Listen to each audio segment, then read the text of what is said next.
തരത്തിലുള്ള സ്ട്രഗിൾസ് നിങ്ങൾ ആത്മീയമായ ഒരു കാര്യത്തിൽ ഇടപെടുമ്പോൾ നിങ്ങൾക്കുണ്ടാകാനുള്ള സാധ്യതയുണ്ട്. ഒന്ന് ഫിസിക്കലായിട്ടുള്ള സ്ട്രഗിൾസ് ആണ്. അതായത് പലപ്പോഴും നിങ്ങൾക്ക് ശരീരം തളർന്നു പോകുന്നത് പോലെയും അല്ലെങ്കിൽ ഭയങ്കരമായിട്ട് ഡ്രെയിൻഡ് ആവുന്ന പോലെയൊക്കെ നിങ്ങൾക്ക് എക്സ്പീരിയൻസ് ചെയ്യാനായിട്ട് സാധിക്കും. അപ്പോൾ വീഡിയോ ഇങ്ങനെ ചെയ്യാൻ എനിക്ക് ഇങ്ങനെ വെറുതെ ഇരുന്നിട്ട് പറഞ്ഞാൽ മാത്രം മതി. പക്ഷെ ഈ ഇങ്ങനെ വീഡിയോ ചെയ്യുന്നതിനകത്ത് ചെയ്യുന്ന സമയത്താണെങ്കിലും ബ്രീത്തിങ് പ്രോബ്ലം ഉണ്ടാകുന്നു, അല്ലെങ്കിൽ ബോഡി പെയിൻ ഉണ്ടാകുന്നു, ഭയങ്കരമായിട്ട് ശരീരം തളർന്നു പോകുന്ന അനുഭവങ്ങൾ ഉണ്ടാകുന്നു. സോ ഭയങ്കരമായിട്ട് വീക്ക്നെസ്. ചില വീഡിയോസ് നിങ്ങൾ കണ്ടാൽ എൻ്റെ മനസ്സിലാവും ഞാൻ ഭയങ്കരമായിട്ട് തളർന്നിരിക്കുന്ന പോലെ, പക്ഷെ ഭയങ്കര വീക്കായിട്ടിരിക്കുന്ന പോലെ നിങ്ങൾക്ക് തോന്നും. കാരണം അറിയില്ല എന്തുകൊണ്ടോ ഈ വീഡിയോ ചെയ്യുന്ന സമയത്ത് മാത്രം ഭയങ്കര ശാരീരിക തളർച്ച ഉണ്ടാവാറുണ്ട്.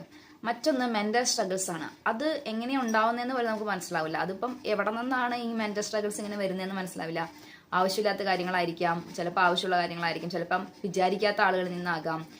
എങ്ങനെയൊക്കെയോ നമ്മൾ ഒരുപാട് മെന്റലി സ്ട്രഗിൾ ചെയ്യുന്ന സിറ്റുവേഷൻസിലൂടെ കടന്നു പോകുന്നു. മൂന്നാമത്തതാണ് എനിക്ക് ഏറ്റവും ഭാരം തരുന്ന ഒരു കാര്യം. അത് ഈ ലോകത്തിനോടുള്ള ഞെരുക്കമാണ്. എനിക്ക് മെന്റൽ സ്ട്രഗിളുകളെ കുറേയൊക്കെ പരിചിതമാണ്. അത് ഭയങ്കരമാണ് എങ്കിൽ തന്നെ അത് പരിചിതമാണ്. പക്ഷെ ലോകത്തിൽ നിന്നും ഉണ്ടാകുന്ന ഞെരുക്കമുണ്ട്.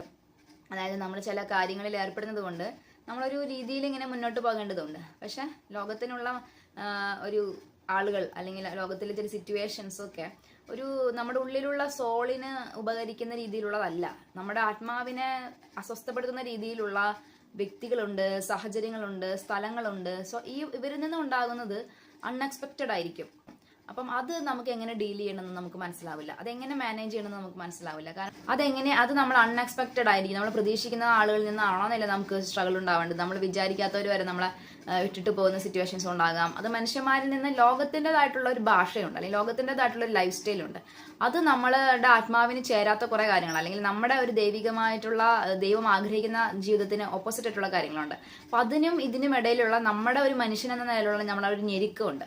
ഇപ്പം യേശുക്രിസ്തു മനുഷ്യനും കൂടെ ആയിരുന്നു. അപ്പൊ മാനുഷിക തലത്തിൽ ദൈവികപരമായ കാര്യങ്ങളെ കുറിച്ച് ഈശോയ്ക്ക് അറിയാവുന്നത് കൊണ്ട് അതിൽ നിന്ന് വിട്ടുപോകാനും പറ്റത്തില്ല. അതേസമയം മനുഷ്യനായതുകൊണ്ട് അതിൻ്റെതായിട്ടുള്ള സ്ട്രഗിളുകളും ഉണ്ട്. അങ്ങനെ ഒരു ഞെരുക്കം നമ്മൾ ദൈവമക്കൾക്ക് ഉണ്ടാകും. ലോകത്തിനോടുള്ള നമ്മുടെ പോരാട്ടങ്ങൾ, ലോകത്തിനോടുള്ള നമ്മുടെ ഫൈറ്റ്, ലോകത്തിലെ ആളുകൾ നമ്മളെ ഞെരുക്കാൻ ശ്രമിക്കുന്നത് ഒരു ഭയങ്കര ഒരു സ്ട്രഗിളാണ്. So request your prayers. നിങ്ങളുടെ പ്രാർത്ഥനകൾ, എനിക്ക് മാത്രമല്ല, ചെറിയ ഒരു ശുശ്രൂഷ ചെയ്യുന്ന ഒരാളാണെങ്കിൽ പോലും ദ നീഡ് യുവർ പ്രേയേഴ്സ്. അവർക്ക് നിങ്ങളുടെ പ്രാർത്ഥനകൾ ആവശ്യമുണ്ട്. കാരണം ഇതിനകത്തൊരു വലിയ സമർപ്പണമുണ്ട്. ഫിസിക്കലായിട്ടുള്ള സമർപ്പണമുണ്ട്, മെന്റലായിട്ടുള്ള സമർപ്പണം. ഇതൊക്കെ സാക്രിഫൈസുകൾ തന്നെയാണ്. നമ്മളൊരു മനുഷ്യൻ ഇതിനൊക്കെ വേണ്ടി നിന്ന് കൊടുക്കുമ്പോൾ നമ്മൾ ഒരുപാട് അതിനകത്ത് നമ്മൾ കൊടുക്കുന്ന ഒരു ഇൻപുട്ടാണത്. അപ്പോൾ അങ്ങനെയുള്ളവർക്ക് വേണ്ടി നിങ്ങൾ പ്രാർത്ഥിക്കണം. അവരുടെ സമർപ്പണമാണത്.